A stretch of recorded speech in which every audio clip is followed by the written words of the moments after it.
الحمدللہ وسلام علی عبادہ الذین اصطفیٰ اما بعد۔ یہ ذکر ہو رہا تھا کہ نماز کے اندر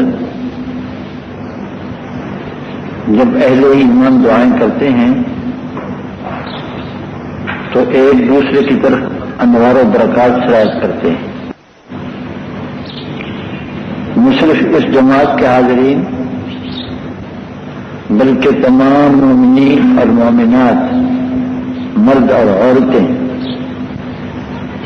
ان کے ایمانی انوار و برکات ایک دوسرے کی طرف سرایت کرتے ہیں، کیونکہ سب ایک دوسرے کے لیے دعا کرتے ہیں۔ شیخ فرماتے ہیں بلکہ اللہ تعالی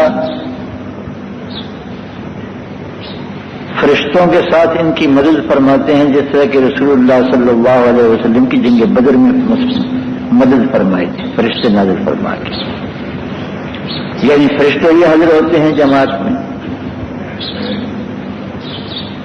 اور اللہ تعالی ہی بہتر جانتا ہے کہ کتنے ملائکہ،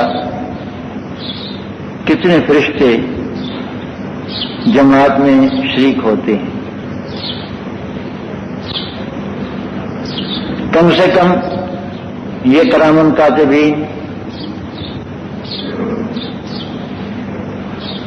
جو ہمارے دائیں اور بائیں محافظ فرشتے لگے ہوئے ہیں، اعمال کے محافظ، یہ جماعت میں شریک ہوتے ہیں، جیسے کہ حدیث شریف میں فرمایا ہے کہ عصر کی نماز اور فجر کی نماز میں ان کی تبدیلی ہوتی ہے۔ عصر کی نماز پڑھ کے دن کے فرشتے چلے جاتے ہیں اور رات کے فرشتے اپنا کام سنبھال لیتے ہیں، اور فجر کی نماز پڑھ کے رات کے فرشتے چلے جاتے ہیں اور دن کے فرشتے اپنا کام سنبھال لیتے ہیں۔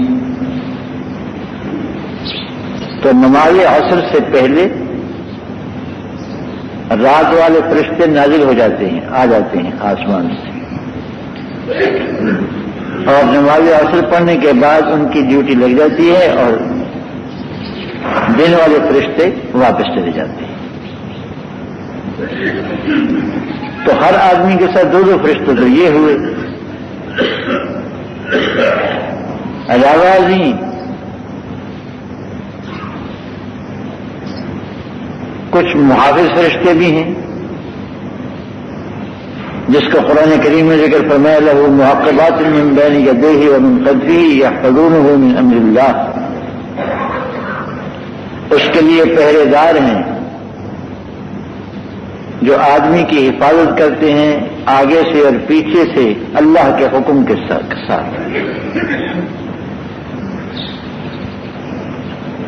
ان فرشتوں کی تعداد میں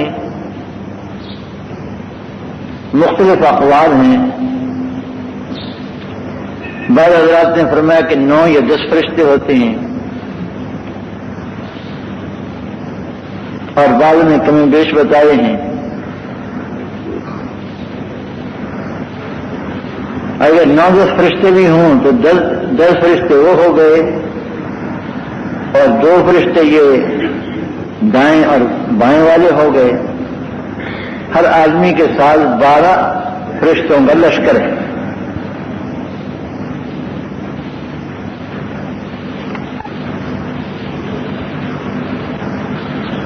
یہ فرشتے جماعت میں شریک ہوتے ہیں، نماز میں شریک ہوتے ہیں باقاعدہ۔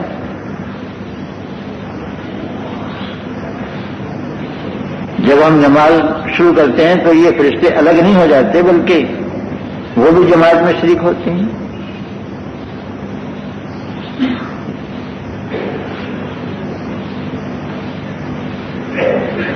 پھر بہت سے فرشتے ایسے ہیں جن کو قرآن نے والمدبرہ سے امرن فرمایا ہے، دنیا کا نظم و نسق چلانے کے لیے نازل ہوتے ہیں۔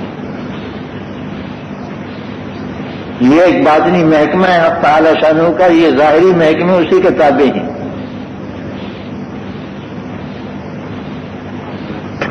باقاعدہ ایک باطنی نظام چل رہا ہے دنیا کا،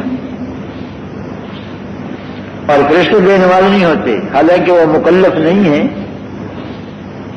ان کے ذمہ ڈیوٹی نہیں ہے، لیکن وہ جماعتوں میں باقاعدہ حاضر ہوتے ہیں، مسلمانوں کی جماعتوں میں۔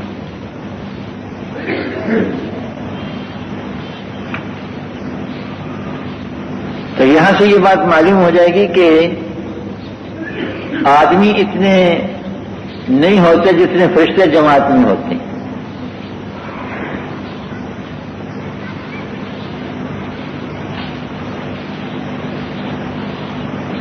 اور علاوہ اس کے صالح الجن، نیک جنات بھی جماعت میں شریک ہوتے ہیں۔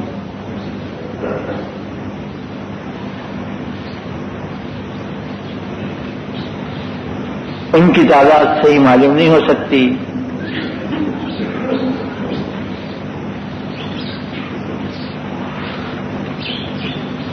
اس لیے یہ پورا ایک لشکر بن جاتا ہے اہل ایمان مردوں اور عورتوں کا، فرشتوں کا اور جنات کا شیطان کے مقابلے میں۔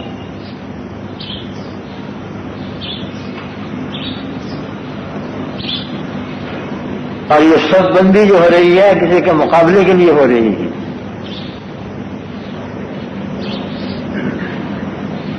شیخ فرماتے ہیں کہ جس طرح کفار کے ساتھ محاربہ کیا جاتا ہے، جنگ کی جاتی ہے،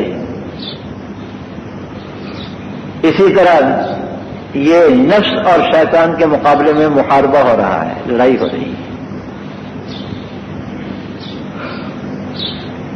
اور اسی لیے رسول اللہ صلی اللہ علیہ وسلم نے فرمایا تھا، رجعنا من الجہاد الاصغر الى الجہاد الاکبر، ہم لوٹے ہیں چھوٹے جہاد سے بڑے جہاد کی طرف۔ کافروں کے ساتھ جہاد کرنا چھوٹا جہاد ہے، اور اپنے نفس کے ساتھ جہاد کرنا بڑا جہاد ہے، کیونکہ چھوٹے کافر کو مارنا چھوٹا جہاد ہوگا، بڑے کافر کو مارنا بڑا جہاد ہوگا۔ سب سے بڑا کافر یہ ہے آدمی کا اپنا نفس۔ حدیث میں فرمایا گیا، ان هذا عدوک نفسک التی بین جنبیک، تیرا سب سے بڑا دشمن تیرا یہ نفس ہے جو تیرے پہلو میں ہے۔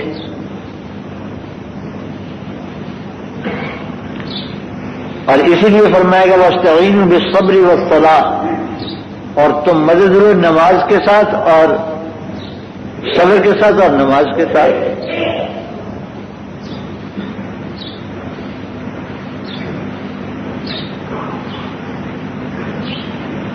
اس کے بعد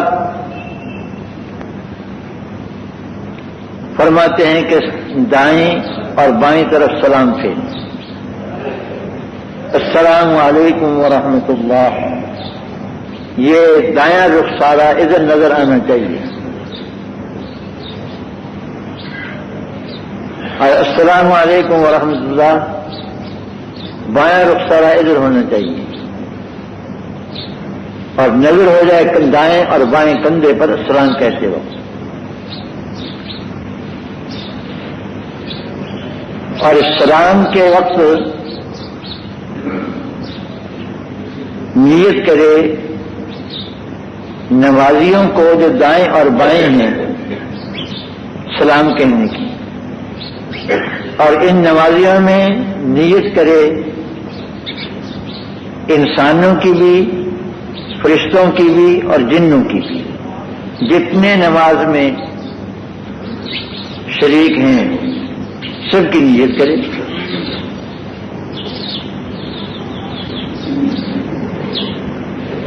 اب یہ نماز مکمل ہو گئی۔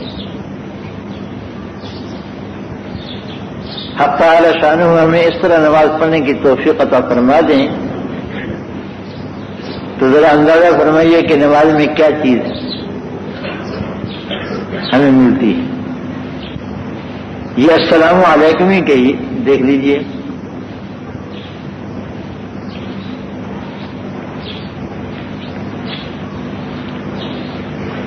السلام علیکم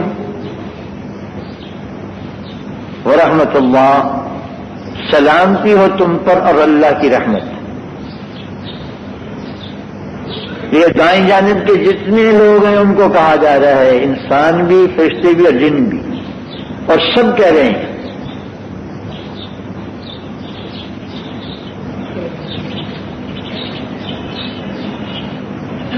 اگر 1000 نمازی ہوں تو میں نے کہا 12,000 تو ان کے ساتھ فرشتے ہوتے ہیں کم سے کم، اور جو اور فرشتے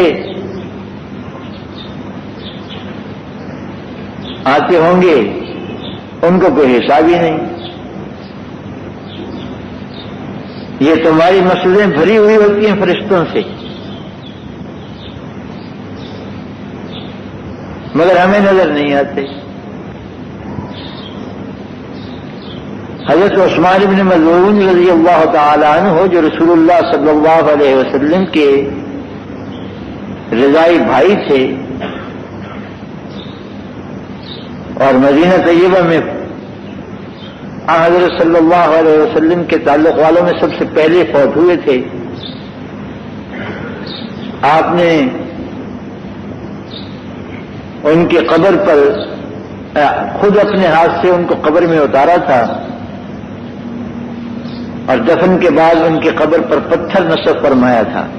نصب کیا ویسے رکھ دیا تھا، نصب کرنا تو صحیح نہیں، کہنا تو صحیح نہیں، ایک پتھر رکھ دیا تھا، فرمایا تھا کہ یہ میں اپنے بھائی کی علامت کے طور پر رکھ رہا ہوں، میرے خاندان میں جن لوگوں کا انتقال ہوگا میں اپنے بھائی کے پاس ان کو دفن کیا کروں گا۔ اس سے علماء نے ایک مسئلہ تو یہ مستنبط کیا کہ علامت لگانا قبر پر جائز ہے جس سے شناخت رہے، اور آج کل کے جو پکی قبریں بناتے ہیں اور موٹے موٹے کتبے ان پر لگاتے ہیں، قرآن کریم کی آیتیں لکھتے ہیں، پھر شعر لکھتے ہیں، اور پھر اس کے القاب و آداب لکھتے ہیں، اس کو فقہاء نے مکروہ کہا ہے۔ ابھی القاب و آداب تمہارے ساتھی رہ گئے، مطلب بچوڑی باتیں نہ کرو۔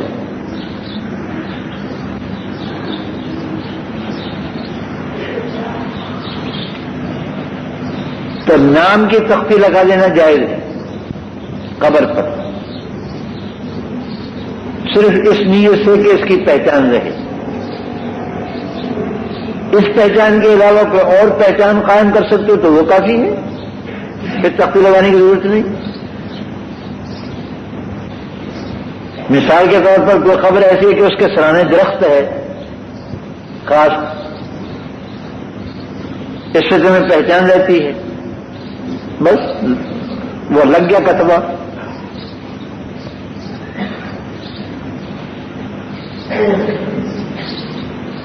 اور دوسری بات علماء نے یہ مستنبط کی ہے اس حدیث سے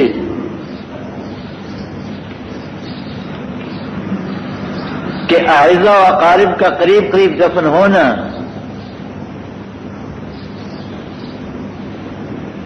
یہ اچھی چیز ہے جو رسول اللہ صلی اللہ علیہ وسلم سے ثابت ہے۔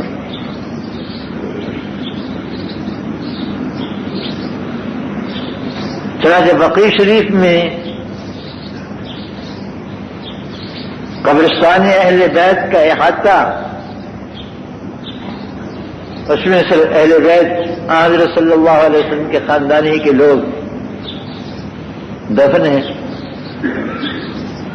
امہات المومنین کا احاطہ الگ ہے، ساتھ ہی ساتھ ہیں، ایک ہی جگہ سب کی قبریں ہیں۔ تو یہ چیز فی الجملہ قابل رعایت ہے، لیکن اب مجھے معلوم ہے کہ گورکن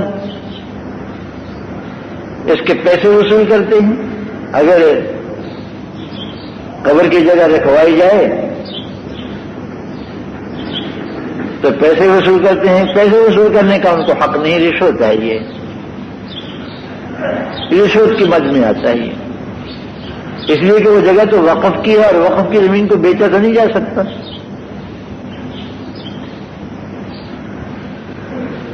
پیسے کس چیز کے وہ لیتے؟ صرف اس چیز کے لیتے ہیں کہ ہم کسی اور کو دفن نہیں کریں گے یہاں، حالانکہ جس کو دفن کریں گے اس سے بھی پیسے لیتے ہیں، وہ تو خیر قبر کھودنے کے صحیح۔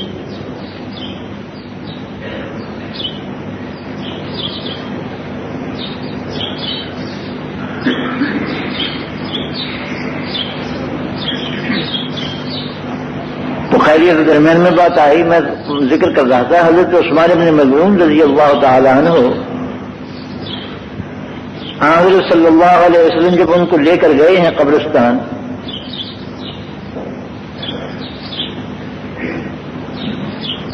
تو اس طرح چل رہے تھے، یہ پاؤں کے پنجے پر چل رہے تھے، رسول اللہ صلی اللہ علیہ وسلم پورا پاؤں نہیں لگا رہے تھے زمین پر۔ کسی نے عرض کیا یا رسول اللہ آپ اس طرح کیوں چل رہے ہیں؟ فرمایا کہ اتنے ملائکہ ہیں کہ پاؤں رکھنے کی جگہ ہی نہیں ہے، فرشتوں کا لشکر اتنا اونچا اترا ہوا ہے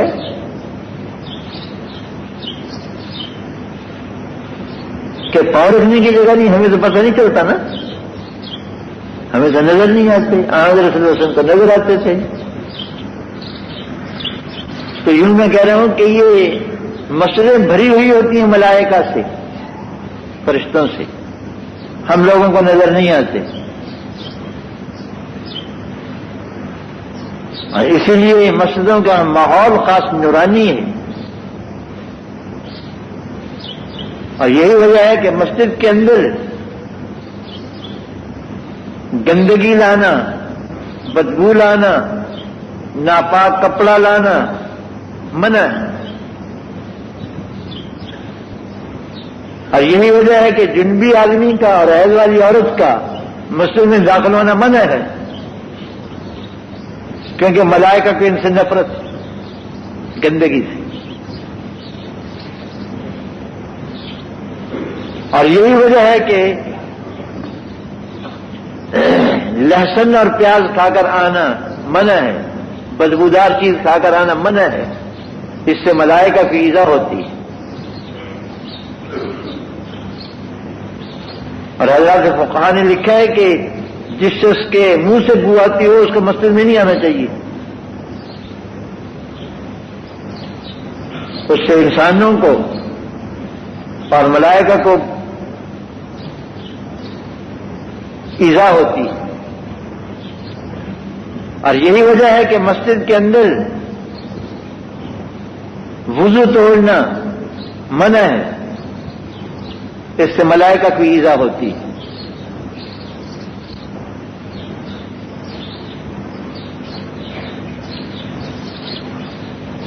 ایک دفعہ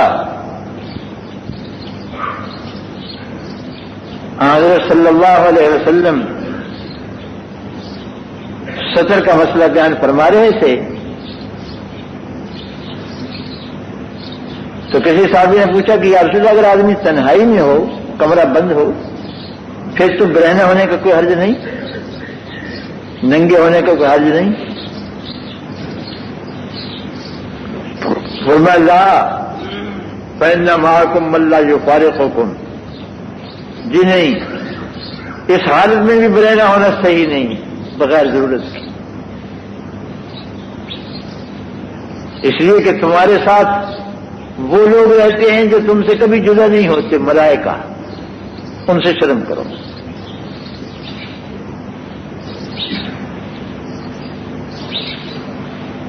تو مسجد میں آؤ، اس بات کا بھی لحاظ رکھو کہ ملائکہ کو ہمارے وجود سے ایذا نہ ہو۔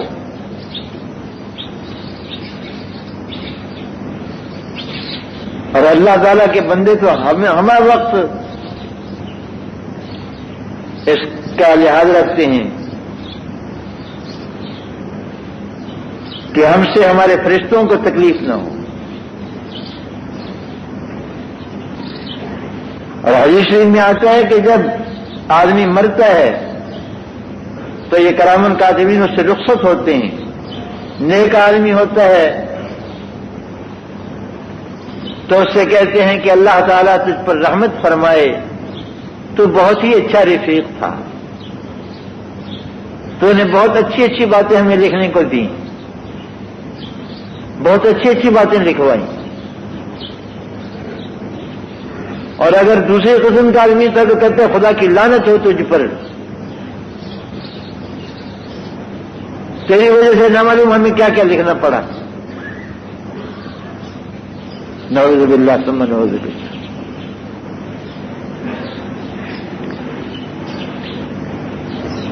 تو خیر مسئلہ یہ ذکر کر رہے ہیں کہ جب سلام پھیرو دائیں جانب السلام علیکم ورحمۃ اللہ، السلام علیکم ورحمۃ اللہ، دائیں جانب کے نمازیوں کا، انسانوں کا بھی، فرشتوں کا بھی اور جنوں کا بھی تصور کرو کہ ہم ان کو سلام کہہ رہے ہیں۔ جیسے مجلس میں ایک آدمی آتا ہے اور آ کے اہل مجلس کو السلام علیکم کہتا ہے، تو ان کے قصد اور ارادے سے ان کو سلام کہتا ہے کہ میں ان کو سلام کر رہا ہوں۔ اسی طرح جب السلام علیکم ورحمۃ اللہ دائیں جانب کہو تو دائیں جانب کے تمام نمازیوں کا قصد کرو کہ میں ان کو سلام کہہ رہا ہوں، اور جب بائیں جانب سلام کرو تو بائیں جانب کے نمازیوں کا، انسانوں کا بھی جو ہمارے ساتھ شریک ہے، اور ملائکہ کا بھی، اللہ کے فرشتے بھی، اور مومن جنات بھی جو نماز میں شریک ہوتے ہیں، ان کی نیت کرو، ان کا ارادہ کرو۔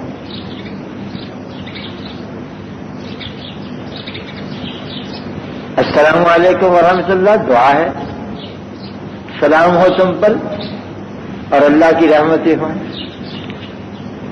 اگر آپ نماز میں شریک ہوئے، 1000 آدمی تھا، اس کے ساتھ 10,000 فرشتے مل گئے، میں کم سے کم بیان کر رہا ہوں، تو 10,000 فرشتوں کی دعا آپ لے کر کے گئے۔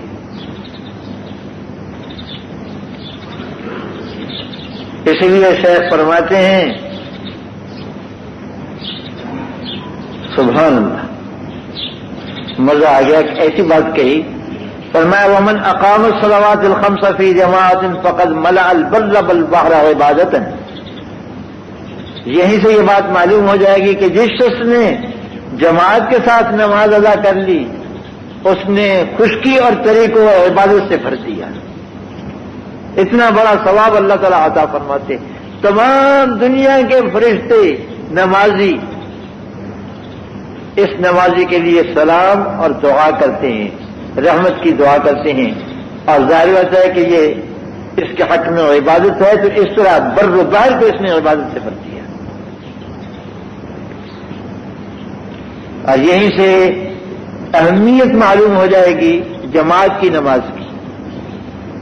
اکیلے نماز پڑھو گے تو یہ چیز نہیں ملے گی، جماعت کی نماز پڑھو گے، جماعت میں نماز پڑھو گے تو یہ دولت ملے گی۔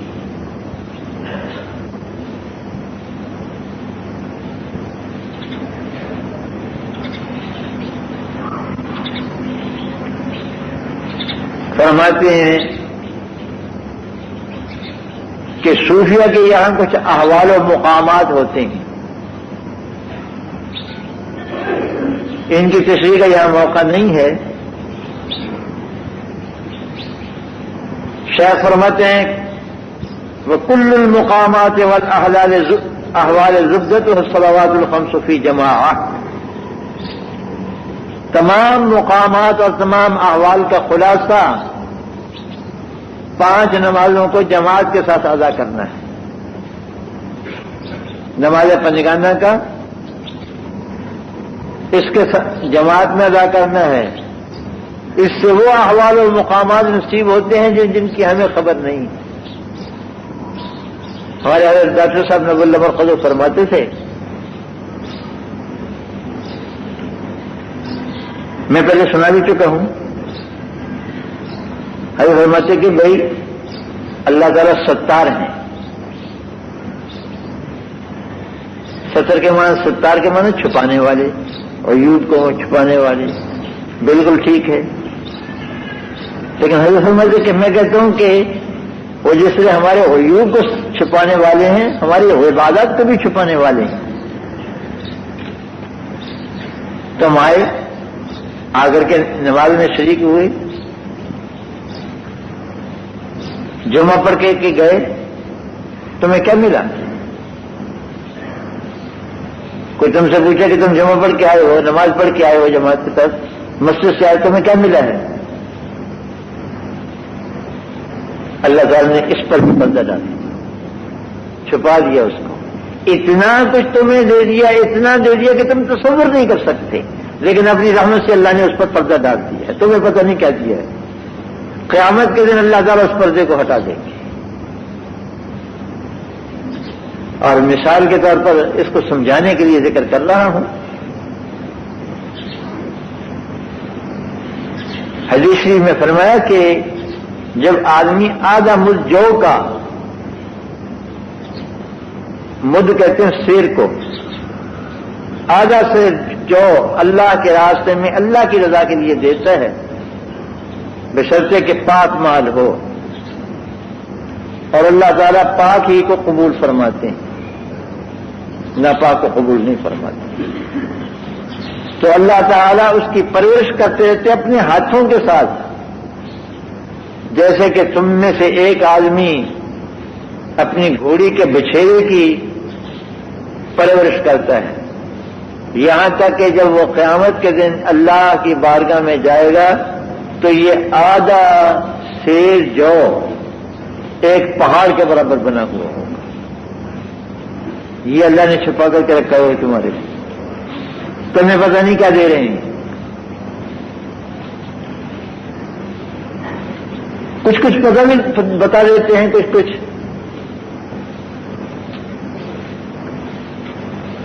ایک آدمی بہت ہی مغموم ہے، بہت ہی اداس ہے، آیا نماز پڑھی، اللہ کے سامنے رونے لگا، اپنی حاجتیں پیش کرنے لگا، گر گرا رہا ہے، دعا کر رہا ہے، اللہ سے مانگ رہا ہے، مانگتا رہا جتنی اس کی طبیعت ہوئی، مانگتا رہا جتنے وقت تک طبیعت چلی، مانگتا رہا، قدم کر کے منہ پر سلام ہاتھ پیر کر کے چلا گیا۔ اب تم سمجھو کہ اس کو کچھ بھی نہیں ملا، اتنا کچھ اس کو دیا ہے کہ تصور ہی نہیں کر سکتے اس کا۔ لیکن سب سے پہلی نقد جو دولت دی ہے وہ ہے دل کا سکون، دل کی راحت، دل کا چین، اطمینان، اس کے دل کو ایک خاص ٹھنڈک نصیب ہو جاتی ہے دعا کرنے کے بعد۔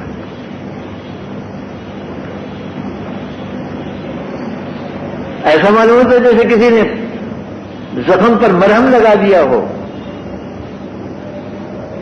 اور آگ پر پانی ڈال دیا ہو۔ یہ نقد دولت ہے جو تمہیں اللہ تعالیٰ کے بارگاہ سے اس دعا مانگنے کے نتیجے میں ملی،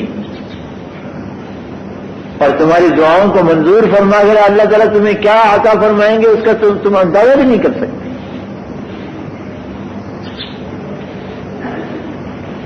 فرماتے ہیں کہ تمام مقامات و احوال کا خلاصہ نماز پنجگانہ کو جماعت کے ساتھ ادا کرنا ہے۔ وہی سر الدین و کفارت المومن و تمحیص الخطایا، یہ دین کا بھید ہے، دین کا راز اس میں چھپا ہوا ہے، ہمارے دین اسلام کا راز پنجگانہ نمازوں میں چھپا ہوا ہے، اور یہ مومن کا کفارہ ہے، اور اس سے خطائیں جل جاتی ہیں۔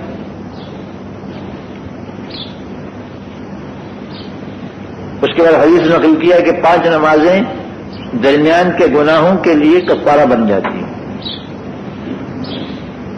ایک حدیث شریف میں آتا ہے، آخر رسول اللہ صلی اللہ علیہ وسلم تشریف لے جا رہے تھے، صحابہ ساتھ تھے، خزاں کا موسم تھا، ایک درخت کی اس طرح شاخ پکڑی، خشک ہو رہی تھی ٹہنی، اس طرح اس کو جھاڑا، حرکت دی تو پتے جھڑ گئے، ایسے آدمی کے گناہ جھڑ جاتے ہیں۔ ایک شخص آیا،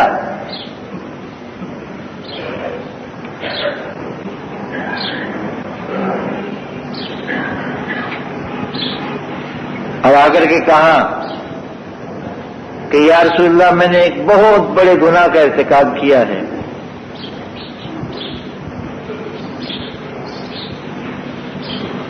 مجھے پاک کیجیے۔ حضرت صلی اللہ علیہ وسلم سمجھ گئے نور فراست سے یا وحی سے کہ جس گناہ کو یہ گناہ سمجھ رہا ہے، گناہ جو بڑا ہے لیکن لائق سزا نہیں ہے، خاموش رہے، جواب نہیں دیا۔ حضرت بلال سے فرمایا اذان کہو۔ اذان ہوئی، آپ نے نماز پڑھائی، کہا جی، فرمایا جا تیرے گناہ معاف ہو گئے۔ ان الحسنات یذہبن السیئات، نیکیاں گناہوں کو مٹا دیتی۔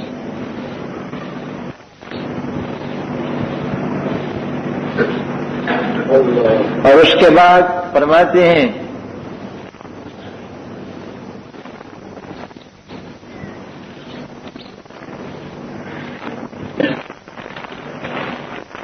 ایک دفعہ دعا تو تم نے کی تھی سلام سے پہلے، نماز کا سلام پھیرنے سے پہلے، اور اب ایک دفعہ سلام پھیرنے کے بعد کرو۔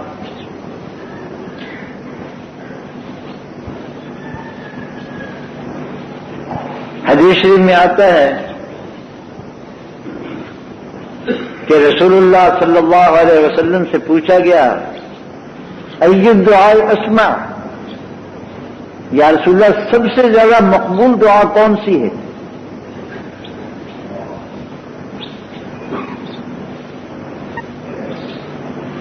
سب سے زیادہ مقبول دعا کون سی ہے؟ اب آپ نے فرمایا جوف اللیل و دبر الصلوات المکتوبہ، رات کے پچھلے پہر کی،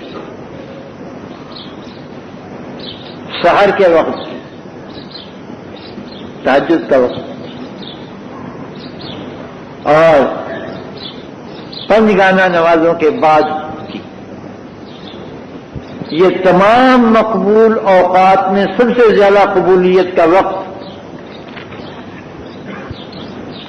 نماز، دعا کی قبولیت کا وقت پنجگانہ نمازوں کے بعد دعائیں کرنا ہے۔ اپنی اپنی دعا کرو۔ یہ جو میاں جیوں نے عادت ڈال دی ہے، محارنی بلاتے ہیں اور یہ پیچھے بیچارے آمین آمین کہتے رہتے ہیں، یہ لفظ بات ہے۔ اپنی اپنی دعا مانگو۔ ہوا کبھی اونچی دعا کر لی،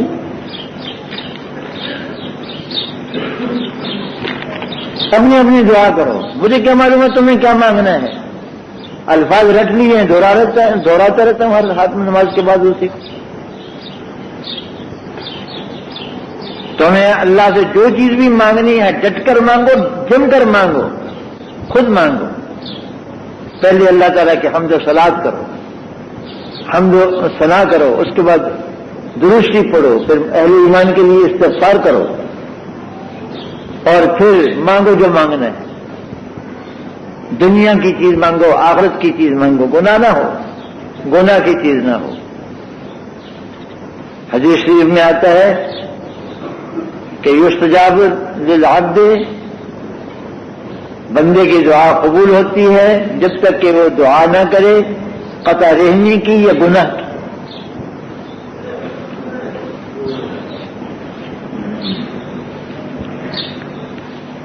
محمد نواب صاحب ہیں کوئی، ان پر فالج کا اثر ہو گیا، ان کے لیے دعا فرمائے، اللہ تعالیٰ ان کو صحت عطا فرمائے۔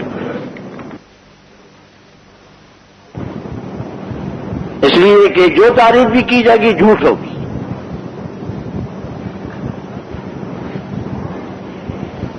لیکن ہم غلط تعریفیں سن کر اپنے نفس کو دھوکہ دے لیتے ہیں۔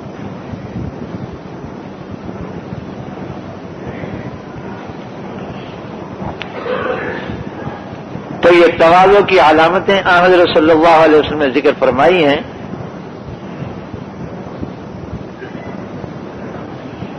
شیخ فرماتے ہیں کہ حضرت جنید بغدادی رحمہ اللہ تعالی سے پوچھا گیا کہ تواضع کیا ہے؟ فرمایا اپنا بازو لوگوں کے سامنے جھکا کر رکھنا،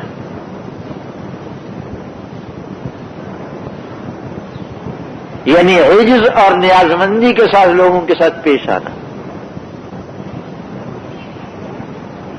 حضرت فضیل ابن عیاض رحمہ اللہ تعالی سے پوچھا گیا کہ تواضع کیا چیز ہے؟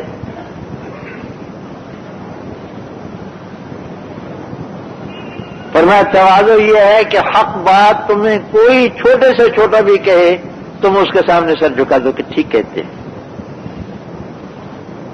اس سے ہار نہ کرو، تکبر نہ کرو حق بات کے قبول کرنے سے۔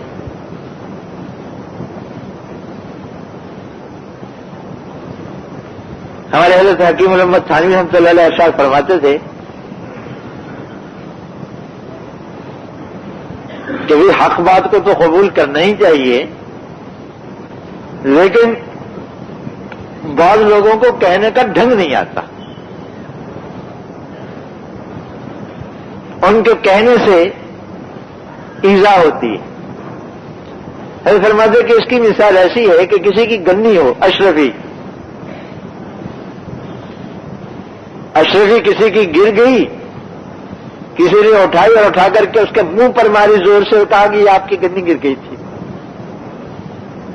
یہ تو اس کا احسان ہے کہ بھئی اس نے اشرفی کھوئی ہوئی دے دی اس کو، لیکن ساتھ ہی ساتھ دینے کا انداز بے تمیزی کا انداز ہے، جس سے ظاہر ہے کہ ایذا تو ہوگی۔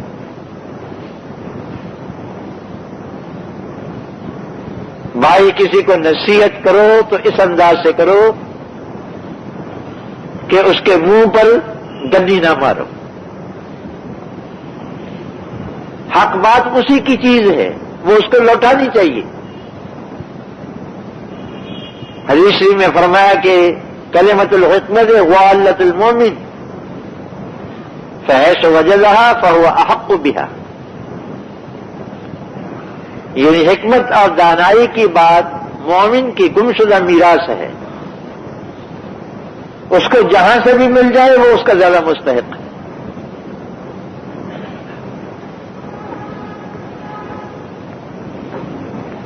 تو حکمت اور دانائی کی بات، نصیحت کی بات، حق کی بات، یہ تو ہماری اپنی چیز ہے۔ جو بھی ہمیں حق کی بات بتا دے، صحیح بات بتا دے، اس کا ہمیں شکریہ ادا کرنا چاہیے،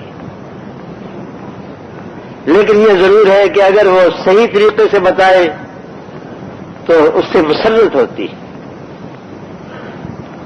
اور اگر غلط انداز سے بتائے تو بات تو قبول کرنی چاہیے، بگڑنا نہیں چاہیے، لیکن تکلیف ضرور ہوتی ہے۔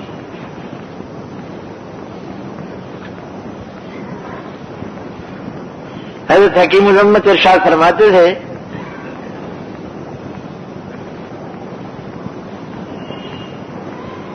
کہ مسجد میں بیٹھے تھے ہم لوگ،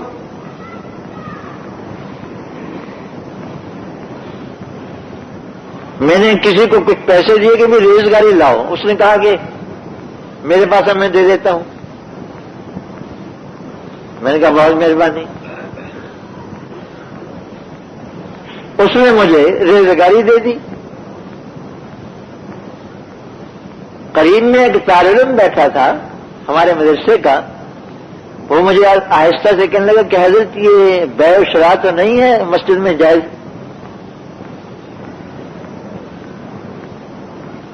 مسجد میں خرید و فروخت کرنا تو جائز نہیں ہے؟ حضرت یہ معاملہ تو نہیں ہے بیع و شراء کا، خرید و فروخت کا معاملہ تو نہیں ہے؟ کہتے اس نے ایسے سلیقے سے بات کہی کہ بہت ہی جی خوش ہوا، بعض غلطی پر بھی متنبع کر دیا۔ اس وقت ذہن میں نہیں رہی یہ بات کہ یہ لین دین کا معاملہ ہے، مسجد میں نہیں ہونا چاہیے، لیکن اس طالب نے جس طریقے سے بات کہی اس سے بہت طبیعت خوش ہوئی۔ میں نے کہا بھائی جزاک اللہ، تم نے بہت بر وقت متنبع کیا، اور اس سب سے میں نے کہا کہ اپنے پیسے لو اور مجھے پیسے دو، مسجد سے باہر نکلیں گے تو یہ معاملہ کریں گے۔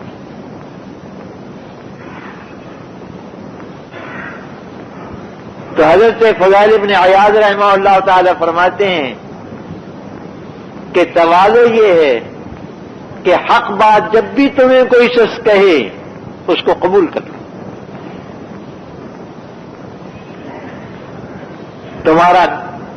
تمہاری نخوت اور تمہارا تکبر اس حق بات کے قبول کرنے سے مانے نہیں ہونا چاہیے۔ البتہ یہ ضرور ہے جیسا کہ میں نے عرض کیا کہ اگر کوئی سلیقے سے بات کہے تو آدمی کو اس کی مسرت ہونی چاہیے، اور اگر میری طرح کوئی بدتمیزی سے بات کرے تو پھر اس کی تکلیف تو ہوتی ہے بھائی۔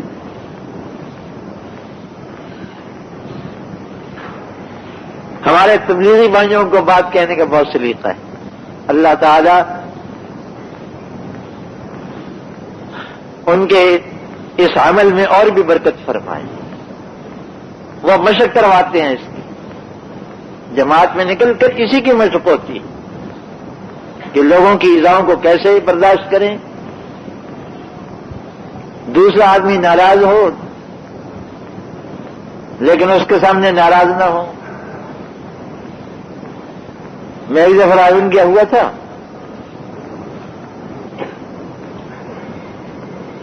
ایک ملحد دہریہ قسم کا آدمی آیا، کمیونسٹ، وہ مولانا ہمارے جمشید صاحب ہیں رائے میں، اکابر تبلیغ میں سے ہیں، ان کے ساتھ گفتگو کرنے لگا۔ 1 گھنٹے تک گفتگو جاری رہی اور اس نے نہایت بے تمیزی کی باتیں کی، لیکن مولانا نے نہ طیش کیا، نہ اس کی کوئی توہین کا کلمہ کہا، نہ کوئی الزام کی بات کہی، نہ اس کو کسی بات پر ہار دلائی۔ مجھے اس پر تو غصہ آ ہی رہا تھا، مولانا پر بھی غصہ آ رہا تھا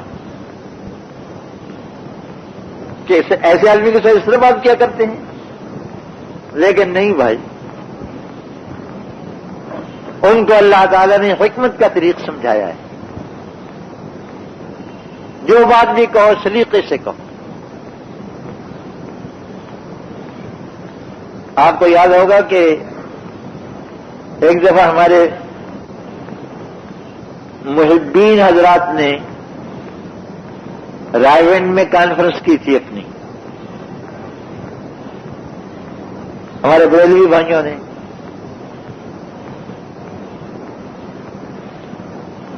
ہمارے ضلع ملتان میں ایک لودرا ہے، وہاں کا ایک وکیل ایک مولوی صاحب کے ساتھ گیا ہوا تھا،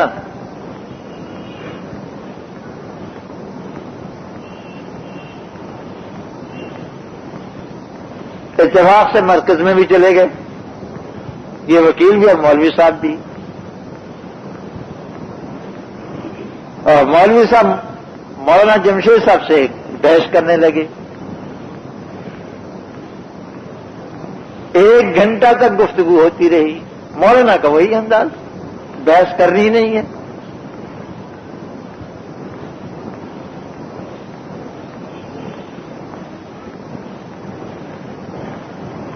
وہ وکیل جو ساتھ گیا ہوا تھا مولانا صاحب کے، وہ اپنے ہی مولانا کو کہنے لگا کہ مولانا صاحب شرم بھی آدمی کو آنی چاہیے کچھ، 1 گھنٹے سے میں تم دونوں کی گفتگو سن رہا۔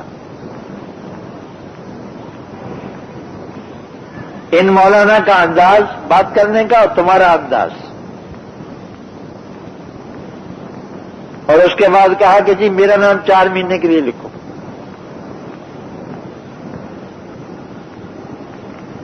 اس اجتماع کی برکت سے جو ان حضرات نے کیا تھا، ہزاروں آدمیوں کو تبلیغ کے کام سے مناسبت ہو گئی، اور اس لیے انہوں نے بیچاروں نے توبہ کر لی کہ آئندہ اجتماع نہیں کریں گے، رائے میں نہیں کریں گے، کسی اور جگہ کیسے کریں گے۔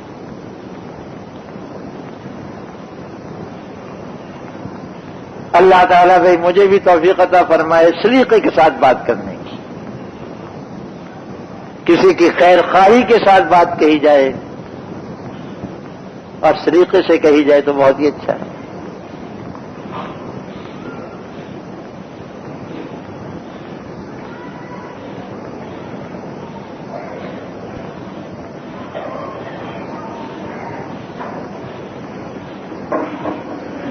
حضرت ابو حفص فرماتے ہیں کہ جو شخص یہ چاہتا ہے کہ اس کے دل میں تواضع پیدا ہو جائے اسے چاہیے کہ صالحین کی، نیک لوگوں کی صحبت اختیار کرے اور ان کی عزت و احترام کا التزام کرے. جس طرح وہ تواضع کے ساتھ پیش آتے ہیں ان کو دیکھے تو انشاءاللہ اس میں بھی تواضع پیدا ہو جائے گی.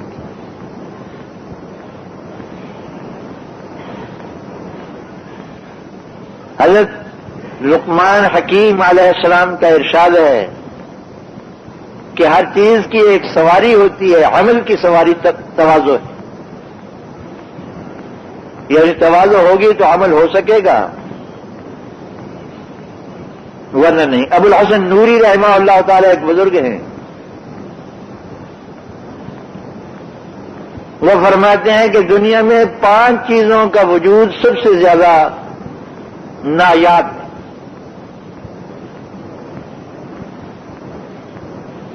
5 چیزیں سب سے زیادہ نایاب ہیں، دنیا میں نہیں ملتی. یہ ملتی ہیں تو بہت مشکل سے. ایک عالم جو زاہد بھی ہو، دوسرے فقیہ جو صوفی بھی ہو،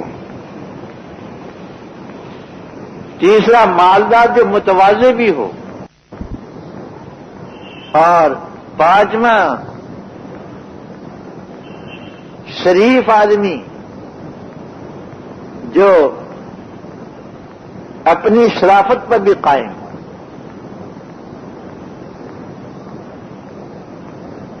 یہ 5 چیزیں بہت کم ملتی ہیں، عزیز الوجود ہیں.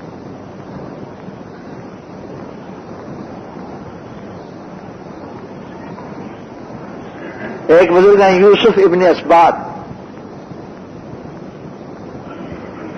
ان سے پوچھا گیا کہ تواضع کی حد کیا ہے؟ فرمایا کہ تواضع کی حد یہ ہے کہ تم اپنے گھر سے نکلو، جس آدمی سے بھی تمہاری ملاقات ہو اور جو آدمی بھی تمہارے سامنے آئے، تم اس کے بارے میں یہ سمجھو کہ یہ مجھ سے اچھا ہے.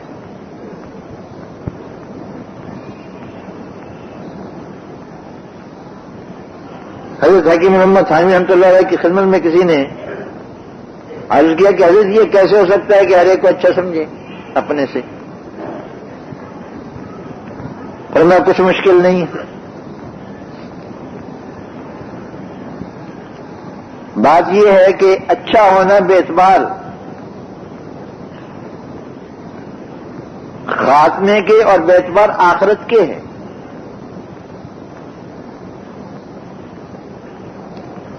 کوئی آدمی ہمیں ملے، ہم نماز پڑھتے ہیں وہ نماز نہیں پڑھتا، ہم نیک آدمی نیک کام کرتے ہیں وہ نہیں کرتا،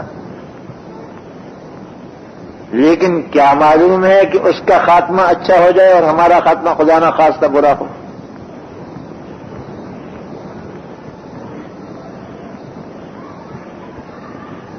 اور کیا معلوم ہے کہ اس کی کوئی نیکی اللہ کے یہاں قبول ہو جائے اور وہ اللہ کا مقرب ہو، اور ہماری ساری عمر کی نیکیاں قابل قبول نہ ہو، کیونکہ لائق قبول تو ہے ہی نہیں. اگر قبول کر لیں تو ان کا احسان ہی احسان ہے. آپ نماز پڑھتے ہیں بجائے بہت اچھا ہے، بڑا اچھا کام کرتے ہیں، لیکن یہ ارشاد فرمائیے کہ لائق قبول بھی ہیں. اس معیار کی نماز ہے کہ آپ اللہ کے سامنے اس کو پیش کر سکیں.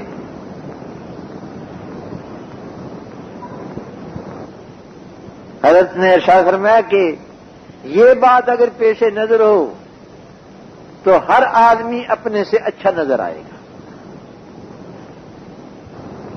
کہ بھائی ہو سکتا ہے کوئی نیکی اس کی قبول ہو گئی ہو، اور ہو سکتا ہے کہ خدا نہ خواستہ میرا سب کیا کرایہ دھرا رہ جائے.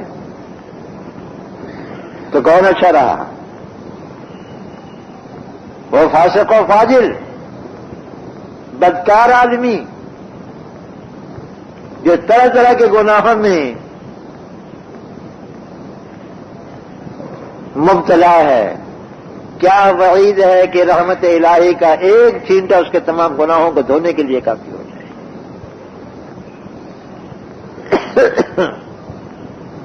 اور یہ صوفی جی عابد و زاہد جو ساری عمر چکریں مارتا رہا، ہو سکتا ہے کہ اس کے کسی گستاخی کی وجہ سے اس کے سارے عمل ناقابل قبول ہو جائیں.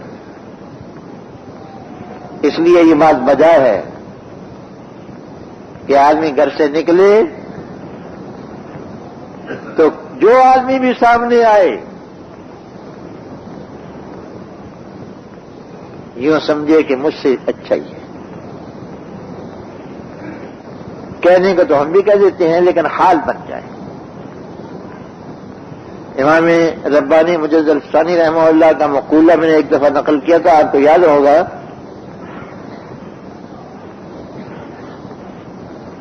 کہ بندہ تا حقیقت تقوی نہ رسد تا قدرہ بدتر کافر فرق نہ دانت. بندہ حقیقت تقوی تک نہیں پہنچ سکتا جب تک کہ آپ کو اپنے آپ کو فرنگی کافر سے بھی بدتر نہ سمجھے. بس فی الحال اسی پر ختم کرتا ہوں. وآخر دعوانا الحمدللہ رب العالمین. سب کے لیے بخشش کی دعا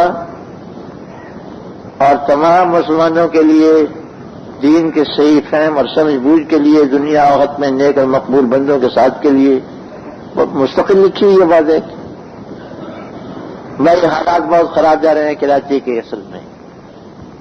سب کے لیے دعا فرمائیں. حق تعالی شانہ ہم پر رحم فرمائیں، ہمارے گناہوں کو معاف فرمائیں، ہمارے گناہوں کو اللہ تعالیٰ معاف فرمائیں.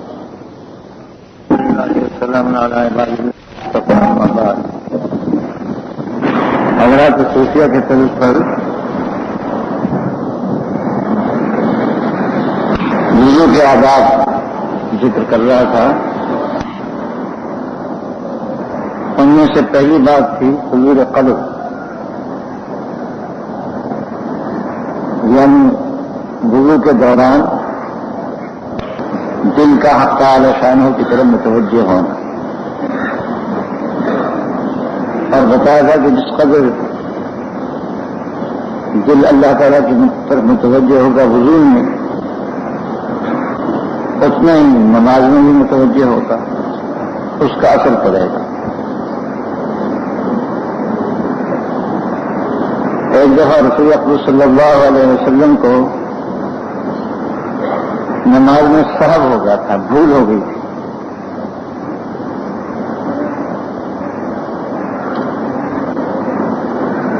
تو نماز سے فارغ ہو کر فرمایا ما بال اقوام اللہ یحسنون الطہور، ان لوگوں کا کیا حال ہے جو ٹھیک سے وضو نہیں کرتے.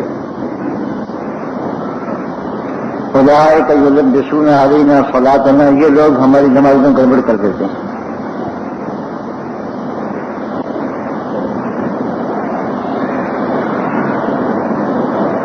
اس سے یہ بات معلوم ہو جاتی ہے کہ وضو کی گڑبڑ کا اثر پہنچتا ہے نماز کی گڑبڑ پر. وضو میں گڑبڑ ہو تو نماز میں بھی گڑبڑ ہوتی ہے.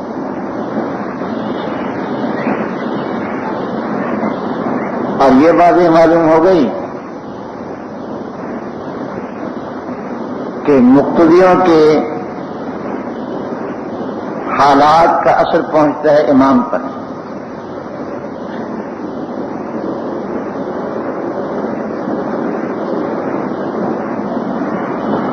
مقتدیوں میں گڑبڑ ہوگی تو امام کی نماز میں بھی گڑبڑ ہو جائے گی. اور یہیں سے یہ بات یہ معلوم ہو جانی چاہیے کہ امام کا کے اثرات پڑتے ہیں مقتدیوں پر.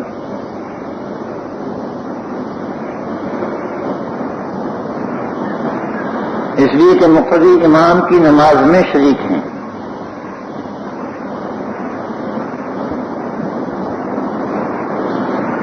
نماز اکابر فرماتے ہیں در حقیقت امام کی صفت ہے اور وہ آ کر کے جماعت کی نماز میں شریک ہو جاتے ہیں. نماز پہلے ہو رہی ہے مقتدی کے داخل ہونے سے پہلے نماز شروع ہے اور مقتدی آ کر کے نماز میں شریک ہو جاتا ہے، تو وہ اصل تو امام کی نماز ہے،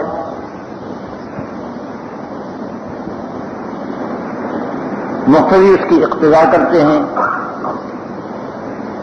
تو جب مقتدیوں کے اثرات امام کے قلب پر پہنچتے ہیں، اسی سے معلوم ہو جائے گا کہ امام کے اثرات مقتدیوں پر زیادہ پہنچیں گے۔ باہر کیا ہے، نماز میں خشوع و خضوع جو مطلوب ہے اس کا بیان انشاءاللہ آگے آتا ہے۔ اس میں سب سے پہلی چیز طہارت ہے۔ جب تک کہ طہارت ٹھیک نہ ہو اس وقت تک نماز صحیح نہیں ہوگی۔ مفتاح الصلاۃ الطہور فرمایا، حضرت صلی اللہ علیہ وسلم کا ارشاد ہے، مفتاح الصلاۃ الطہور، نماز کی کنجی طہارت ہے۔ اب کنجی کے دندانے صحیح نہیں ہوں گے تو ظاہر کے تالا تو نہیں کھلے گا۔ تو ایک بات تو ضروری تھی کہ ظاہری اور باطنی آدمی کو طہارت حاصل ہو نماز سے پہلے۔ یہ طہارت جتنی مکمل ہوگی انشاءاللہ نماز اتنی کامل ہوگی، اور اس طہارت میں جتنا نقص رہے گا نماز میں بھی اتنا نقص رہے گا۔ دوسری چیز ہے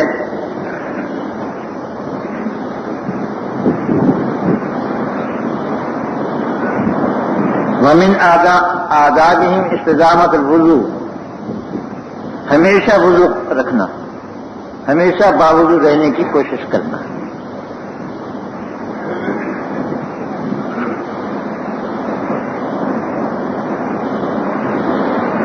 فرماتے ہیں کہ صالحین کا دستور یہ ہے کہ حتی الوسع باوضو رہنے کی کوشش کریں، اس لیے کہ حدیث شریف میں فرمایا ہے الوضو سلاح المومن، وضو مومن کا ہتھیار ہے۔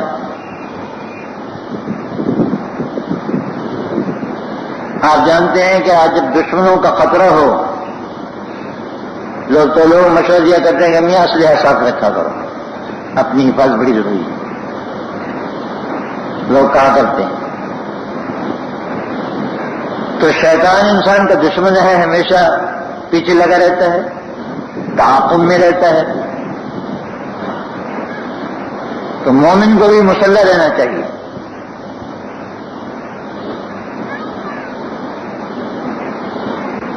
شیخ فرماتے ہیں کہ جب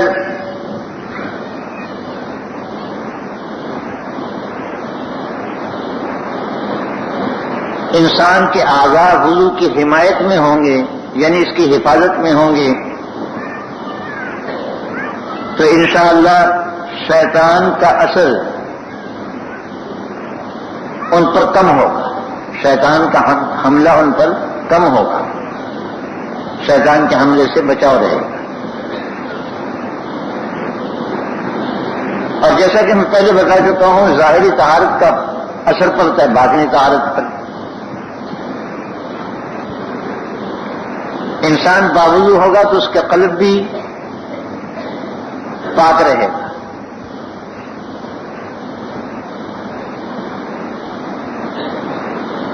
بہت سے لوگ کہا کرتے ہیں کہ ٹی وی دیکھنے کے بعد وضو کرنا ضروری ہوتا ہے یا نہیں، یا کسی نامحرم کو دیکھنے کے بعد وضو کرنا ضروری ہوتا ہے یا نہیں۔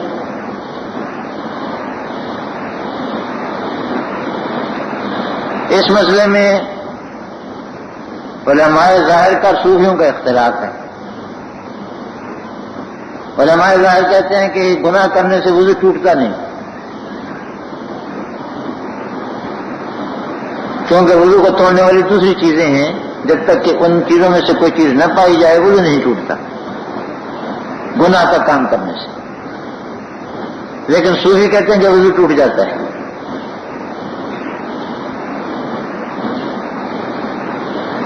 اس لیے کہ ظاہری وضو تو چاہے نہ ٹوٹے لیکن باطنی وضو ٹوٹ جاتا ہے. اسی کو میں ذکر کر رہا ہوں.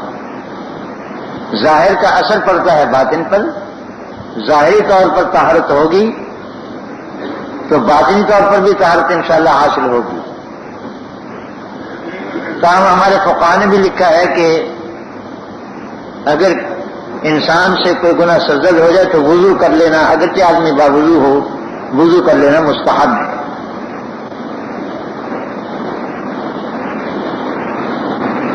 حضرت عدی بن حاتم رضی اللہ تعالیٰ عنہ صحابی ہیں،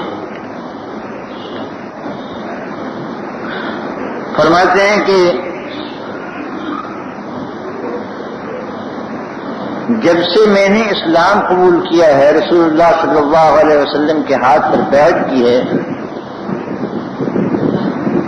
تب سے میرا یہ معمول ہے کہ کسی نماز کی اذان نہیں ہوئی اس حالت میں کہ میں بے وضو.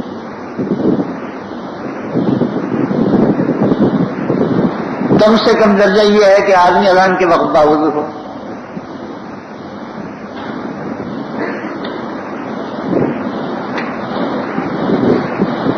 حضرت سعید بن مسیب رحمہ اللہ تعالی، ان کو سید التابعین کہتے ہیں، تابعین کے سردار ہیں. علم و فضل کے اعتبار سے تابعین میں ان سے بڑا کوئی آدمی نہیں ہے. حضرت سعید بن مسیب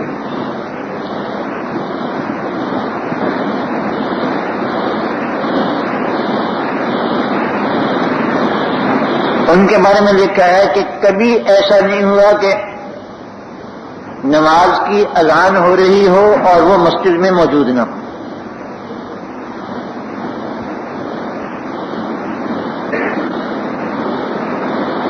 اور ظاہر ہے کہ مسجد میں آئیں گے تو وضو کر کے ہی آئیں گے.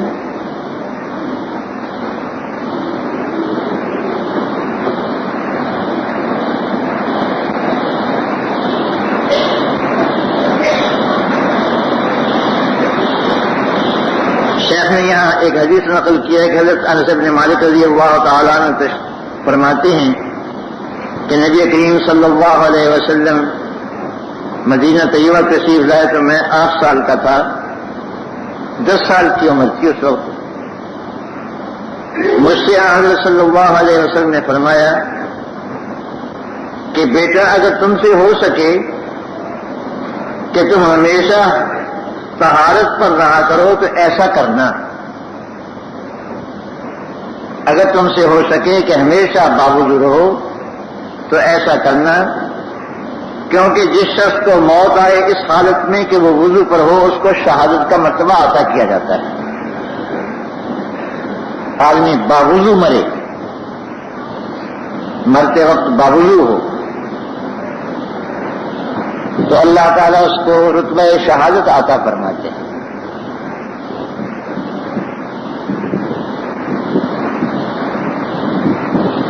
اور اس لیے کہ مرض الموت میں موت کے وقت وضو کی پابندی ذرا اور بھی مشکل ہے، کیونکہ آدمی کمزور ہوتا ہے، حرکت بھی مشکل ہوتی ہے. لیکن اگر زندگی میں وضو کا اہتمام کیا ہو تو انشاءاللہ اس وقت بھی اہتمام کی توفیق ہو جائے گی.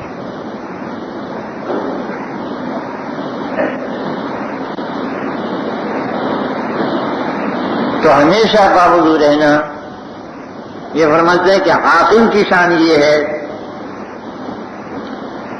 کہ ہمیشہ موت کے لیے تیار رہے اور موت کی تیاری میں سے ایک یہ بھی ہے کہ طہارت کو لازم پکڑے. ایک بزرگ حسری وہ فرماتے ہیں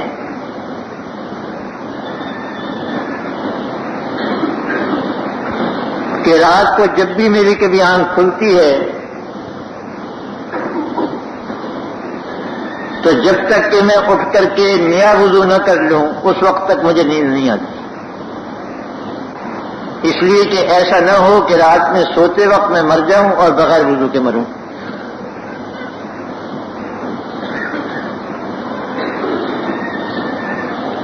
شیخ فرماتے ہیں کہ ایک صاحب جنہوں نے شیخ علی ابن حیثمی کی صحبت اٹھائی تھی،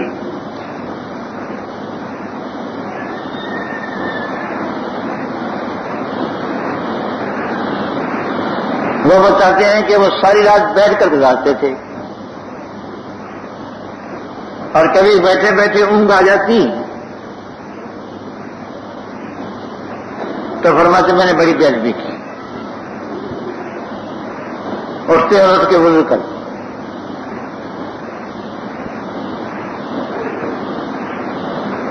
یہ اکابر اولیاء اللہ کے حالات ہیں۔ ہمارے لیے شاید ان پر یقین کرنا بھی مشکل ہوگا۔ ہمارے شیخ المشائخ حضرت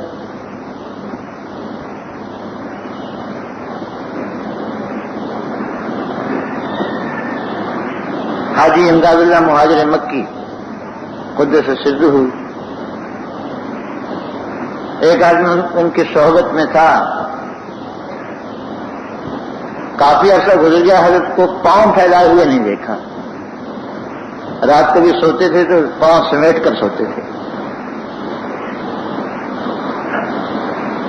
ایک دن اس نے پوچھا کہ حضرت آپ کبھی پاؤں نہیں پھیلاتے؟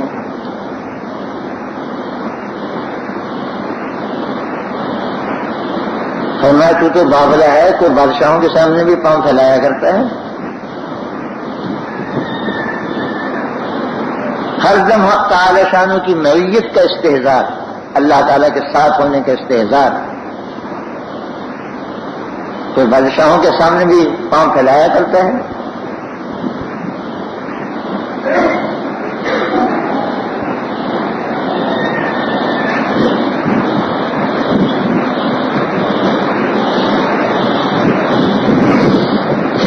ایک دفعہ رسول اکرم صلی اللہ علیہ وسلم نے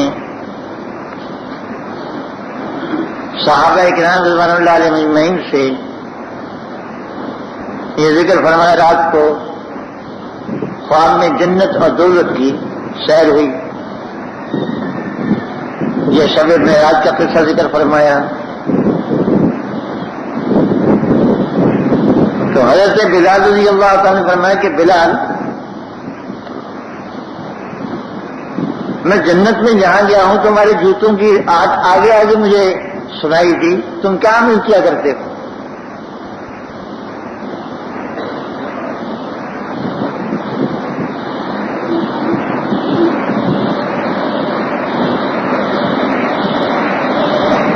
حضرت بلال رضی اللہ تعالیٰ نے عرض کیا کہ یا رسول اللہ ہو تو کوئی عمل نہیں کرتا، رات میں یا دن میں جب بھی وضو کرتا ہوں تو 2 رکعت نماز پڑھتا ہوں تحیۃ الوضو۔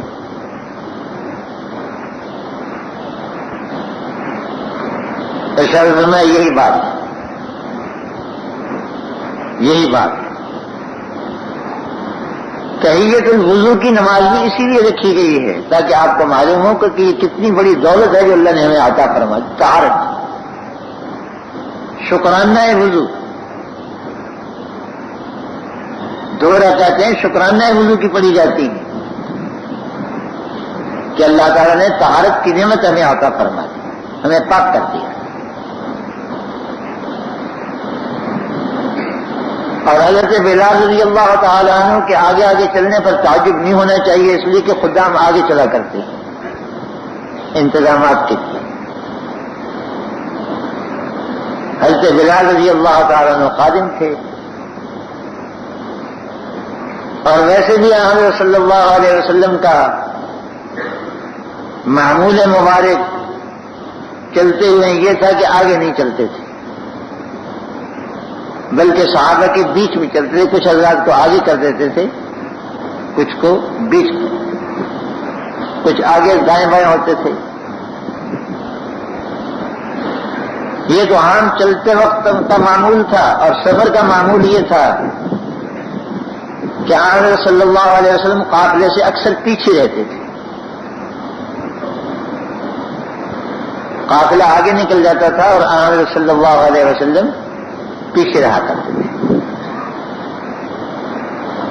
کوئی گرا پڑا ہو اس کی مدد کی جائے، کوئی کمزور ہو اس کا سہارا دیا جائے، کسی کو کوئی ضرورت ہو تو اس کا خیال رکھا جائے. ایک انتظام یہ فرماتے تھے. دوسرا یہ فرماتے تھے کہ جب ایک منزل سے قافلہ چلتا تھا تو کچھ حضرات کی ڈیوٹی لگا دیتے تھے کہ وہ وہاں رہتے تھے،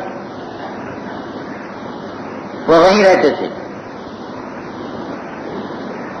اور جب تک کہ قافلہ اگلی منزل پر نہ پہنچ جائے یہ حضرات وہاں سے نہیں چلتے تھے.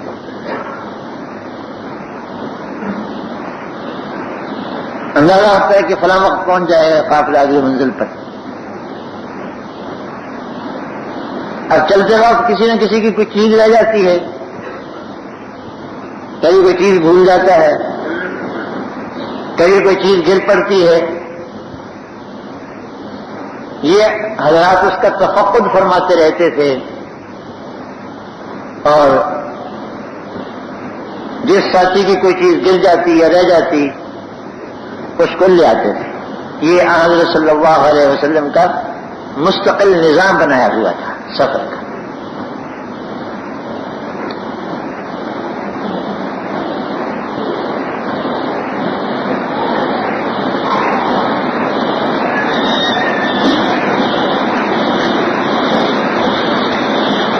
فرماتے ہیں کہ آداب طہارت میں سے ایک یہ کہ وہ وضو میں اسراف نہیں کرتے تھے،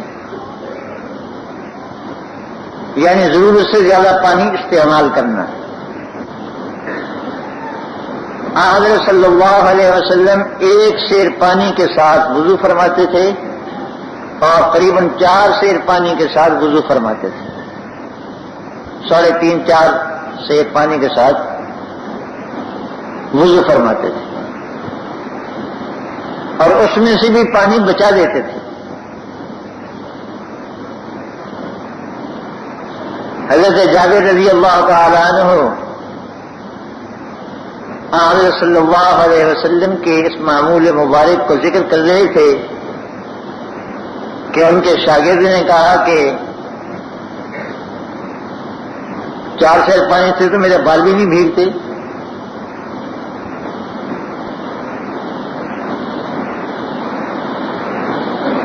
انہوں نے بڑے مزے سے فرمایا کہ کان شعر رسول اللہ صلی اللہ علیہ وسلم اکثر و اطیب.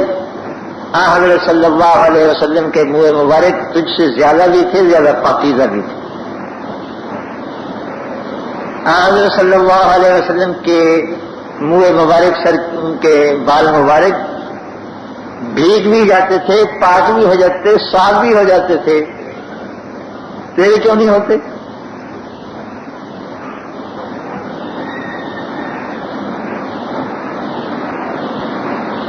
یہ ہمارے یہاں ٹوٹیاں لگی ہوئی ہیں، ہم لوگ ٹوٹیاں کھول لیتے ہیں، وضو کرتے رہتے ہیں. اب 5 منٹ اگر وضو میں لگے تو 5 منٹ ٹوٹی چلتی رہی، کتنا پانی گرا؟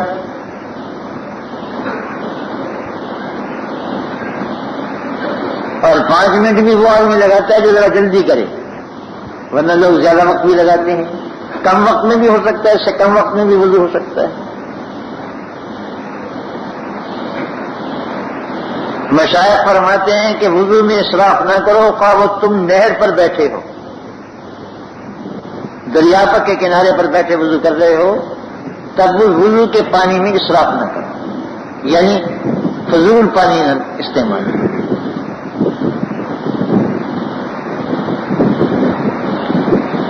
حضرت صلی اللہ علیہ وسلم نے ایک بار تمام اعضاء کو دھو کر دکھایا. صرف ایک چلو لیا، منہ دھو لیا، دوبارہ نہیں.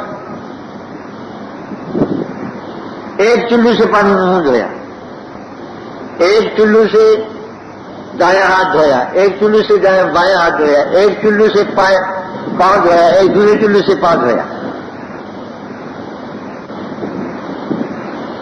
اور 2 مرتبہ بھی وضو کر کے دکھایا.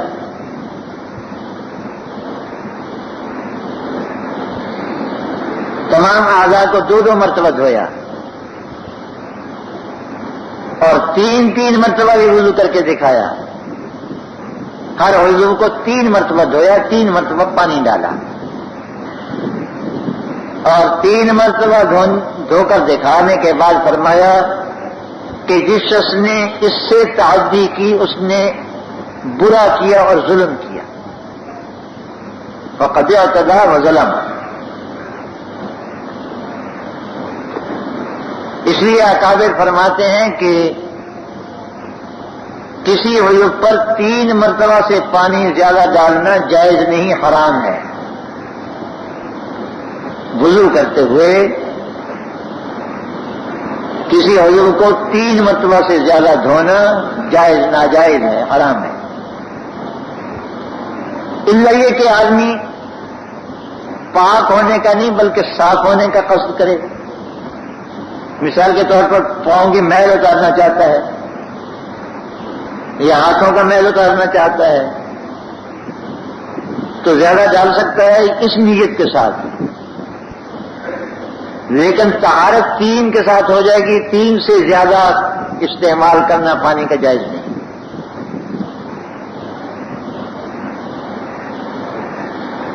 حضرت صلی اللہ علیہ وسلم کا ارشاد گرامی ہے کہ وضو کا ایک شیطان ہے، اس کا نام ولہان ہے. وضو کا شیطان ولہان ہے اس کا نام. اور ولہان کیا معنی؟ بھلانے والا. کتنا دھوتے جاؤ وہ کہتا نہیں ابھی تک پورا نہیں ہوا تمہارا. اور اسی لیے بعض لوگ وسوسے کے مریض ہو جاتے ہیں.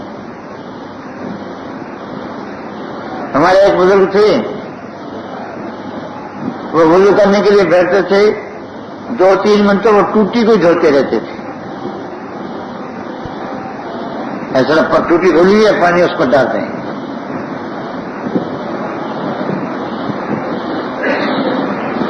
کیوں؟ ٹوٹی پر کسی نے پیشاب کر دیا ہے، اس کو دھو رہے ہیں.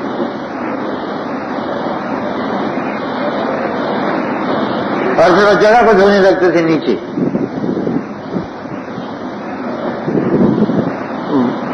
وسوسہ ہے. بعض لوگ ایسے ہیں کہ وہ بیچارے وضو کرتے ہیں تو ان کو وضو کے لیے 8 گھنٹہ چاہیے، اور خدا نہ کرے کبھی ان کو غسل کی ضرورت پیش آ جائے تو اس کے لیے 2 گھنٹے چاہیے.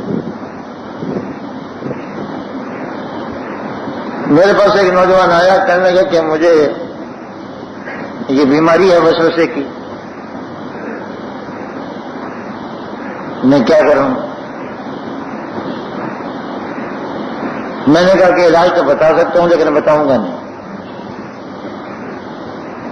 بتاؤں گا اس لیے نہیں کہ تم اس پر عمل نہیں کرو گے.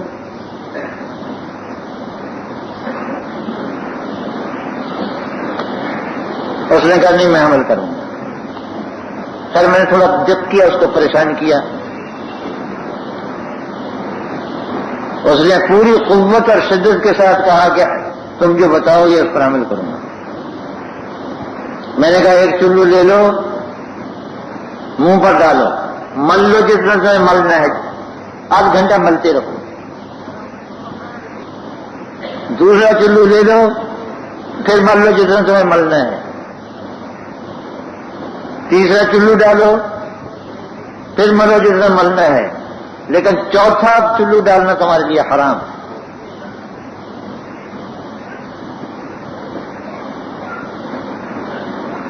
ایک چلہ اس پر عمل کر کے مجھے بتاؤ.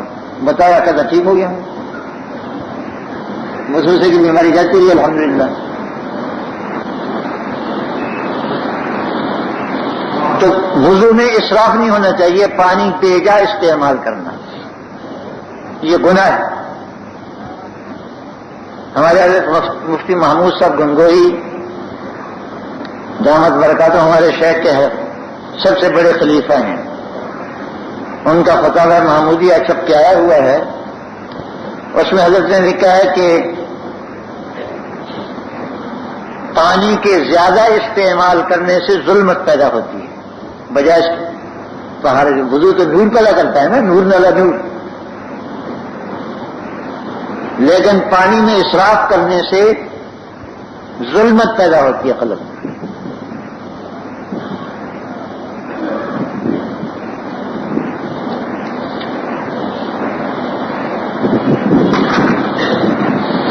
شیخ ابو عبداللہ روزباری ایک بزرگ ہیں، انہوں نے بڑے کام کی بات فرمائی ہے، آپ بھی پلے باندھ لیں اور اس کو ذرا اپنے سامنے رکھا کریں.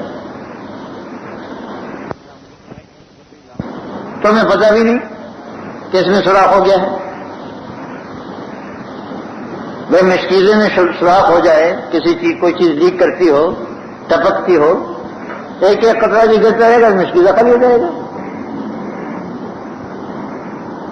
وہ فرماتے ہیں کہ ابن آدم کے ہر عمل میں شیطان اپنا حصہ لگانا چاہتا ہے اور کہیں نہ کہیں سوراخ کرتا ہے یہ.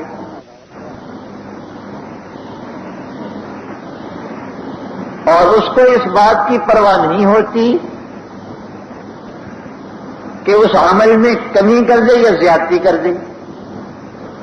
کبھی تو عمل میں کمی کروا دیتا ہے، اپنا ایسا وصول کر لیا اس نے، اور کبھی اضافہ کروا دیتا ہے. کل ایک صاحب کے خط کا جواب دے رہا تھا میں، کہنے کہ ہمارے امام صاحب چشمہ بدور شب برات میں مغرب کے 3 فرضوں کے بعد 6 رکعتیں جماعت کے ساتھ پڑھاتے ہیں. سبحان اللہ، ماشاء اللہ.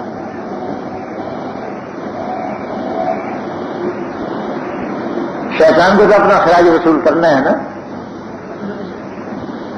یہ رسول اللہ صلی اللہ علیہ وسلم کی مقرر کی ہوئی عبادت نہیں ہے، بلکہ شیطان کی مقرر کی ہوئی عبادت ہے.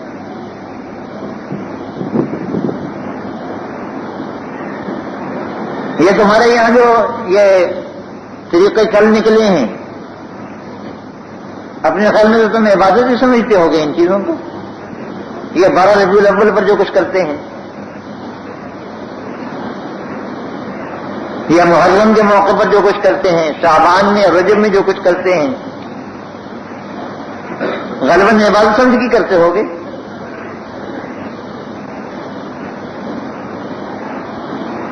لیکن اللہ کے بندوں کسی سے پوچھ تو لو کہ رسول اللہ صلی اللہ علیہ وسلم نے بھی ایسا کیا یا نہیں کیا.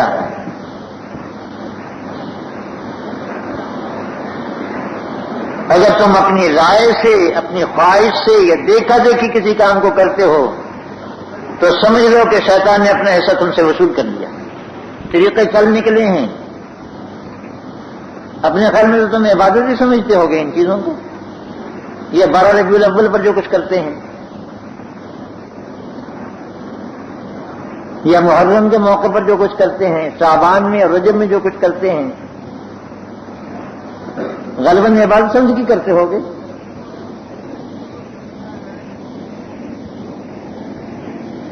لیکن اللہ کے بندوں کسی سے پوچھ تو لو کہ رسول اللہ صلی اللہ علیہ وسلم نے بھی ایسا کیا یا نہیں کیا.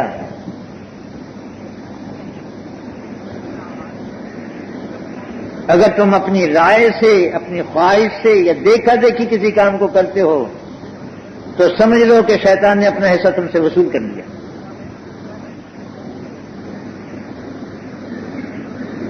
تو شیخ ابو علی روزباری فرماتے ہیں کہ شیطان نے وعدہ کر رکھا ہے، وہ قسم کھا رکھی ہے کہ ابن آدم کے ہر عمل سے اس کو حصہ وصول کرنا ہے. فرماتے ہیں اگر کمی کی شکل میں نہ ہو تو زیادتی کی شکل میں وصول کر لیتا ہے. مثال کے طور پر وضو ہے،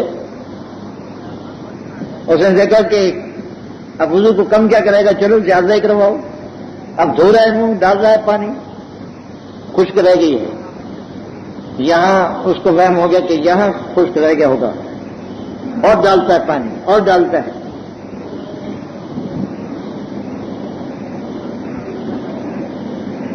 تو وضو میں اسراف کرنے سے بچنا چاہیے.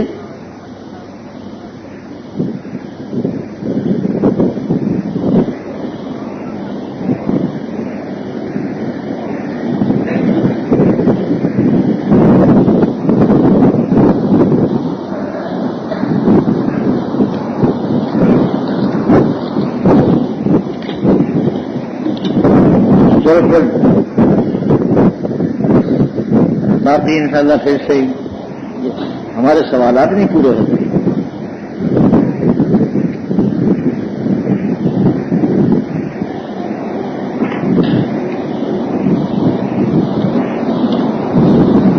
یہ ایک سال لکھ رہے ہیں کہ میرے ماموں صاحب کی عمر 60 سال سے زیادہ ہے، داڑھی بھی ہے، ماشاءاللہ عمرہ بھی کیا ہے، لیکن ٹی وی کے ڈراموں اور انگریزی فلموں کے بہت شوقین ہیں.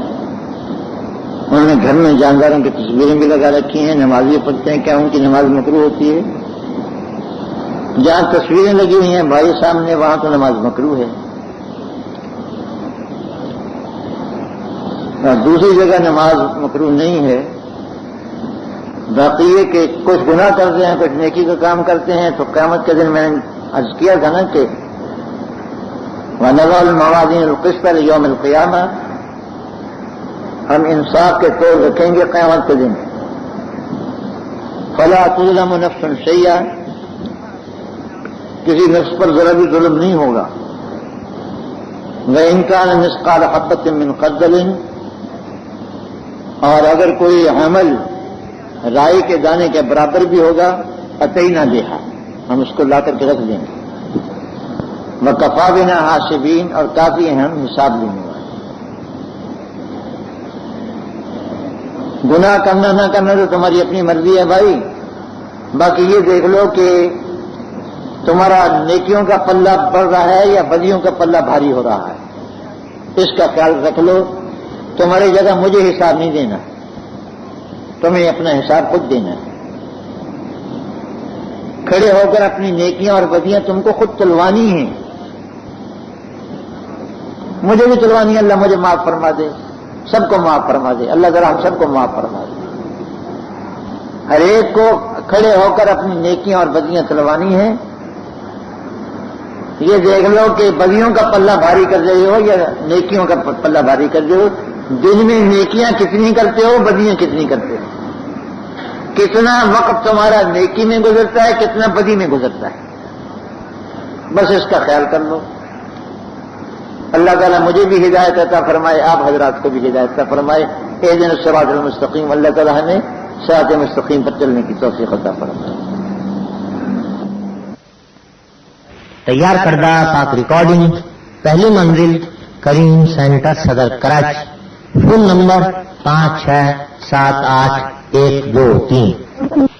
اس امت کا یہ ترائے امتیازی، اس امت کا یہ ترائے امتیازی، مری تو شہید اور جی تو ہے غازی، مری تو شہید اور جی تو ہے غازی.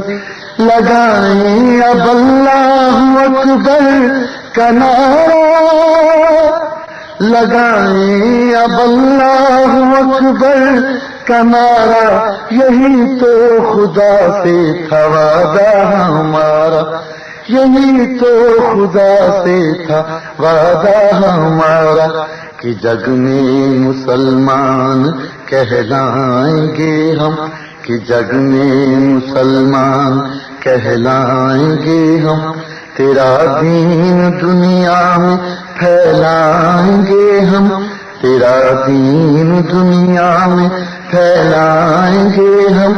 مگر اپنے وعدوں کو ہم نے بھلایا، مگر اپنے وعدوں کو ہم نے بھلایا، فقط دار فانی کو مقصد بنایا، فقط دار فانی کو مقصد بنایا. نشہ حب دنیا کا کچھ ایسا چھایا، نشہ حب دنیا کا کچھ ایسا چھایا، کہ ہم نے فقط عارضی گھر سجایا، کہ ہم نے فقط عارضی گھر سجایا. ادھر کلمہ حق کی محنت کو چھوڑا، ادھر کلمہ حق کی محنت کو چھوڑا، ادھر ناتا غیروں سے جا کر کے جوڑا، ادھر ناتا غیروں سے جا کر کے جوڑا. غرض دین اسلام سے منہ کو موڑا، غرض دین اسلام سے منہ کو موڑا، کسی نے اگر اس پہ ہم کو جھنجھوڑا، کسی نے اگر اس پہ ہم کو جھنجھوڑا، تو ہم چل دیے ہو کے برہم وہاں سے، تو ہم چل دیے ہو کے برہم وہاں سے، رکھا دل میں کچھ اور کہا کچھ زبان سے، رکھا دل میں کچھ اور کہا کچھ زبان سے، بڑے آئے سمجھانے ہم کو کہاں سے، بڑے آئے سمجھانے ہم کو کہاں سے، کہ ہم جیسے جاہل ہیں سود و زیاں سے، کہ ہم جیسے جاہل ہیں سود و زیاں سے، ارے ہم کو دنیا میں رہنا ہے آخر، ارے ہم کو دنیا میں رہنا ہے آخر، فراموش کر دیں تقاضوں کو کیا پھر، فراموش کر دیں تقاضوں کو کیا پھر، ضمیر اپنا حالانکہ یہ کہہ رہا ہے، ضمیر اپنا حالانکہ یہ کہہ رہا ہے، تو سیل زمانہ میں کیوں بہ رہا ہے، تو سیل زمانہ میں کیوں بہ رہا ہے، کہا تم سے کس نے کہ دنیا کو چھوڑو، کہا تم سے کس نے کہ دنیا کو چھوڑو، مگر کچھ تو ناتا خدا سے بھی جوڑو، مگر کچھ تو ناتا خدا سے بھی جوڑو، ذرا خود ہی سوچو کہاں جا رہے ہو، ذرا خود ہی سوچو کہاں جا رہے ہو، تمہیں کرنا کیا تھا یہ کر کیا رہے ہو، تمہیں کرنا کیا تھا یہ کر کیا رہے ہو، تمہیں یہ بتاؤ کہ مرنا نہیں ہے، تمہیں یہ بتاؤ کہ مرنا نہیں ہے، ہمیں قبر میں کیا اترنا نہیں ہے، ہمیں قبر میں کیا اترنا نہیں ہے، وہاں کیا یہی لے بہانے چلیں گے، وہاں کیا یہی لے بہانے چلیں گے۔